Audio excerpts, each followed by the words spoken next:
Ina mu abota kallon tashoshin yanan gizo-gizo, ina muku barka da warhaka, ko kuma in ce albishirinku. Mun samu muku da wata tasha mai suna HIHI Media TV.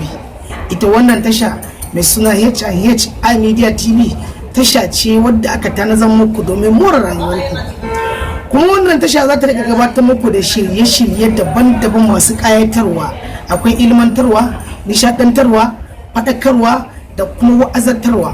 Sannan kuma ita wannan tasha za ta rika kawo muku wani shiri na musamman wanda kai a matsayinka na saurayi idan ka ga budurwa ya za a yi ka jawo hankalinta ta kula ka. Idan kuma ka yi faɗa da matanka ta ya za a yi ka samu ka daidaita tsakanin kai da matanka. Ke ma idan kin yi faɗa da mijinki ta yaya za ki jawo hankalin shi domin ku samu ku sasanta. Duk a cikin wannan shirin za mu rika kawo muku shi domin mun rayuwar. Amma sai kun yi subscribing kun danna ƙararrawa don samun shirye-shiryen mu kai tsaye a duk lokacin da muka shirya.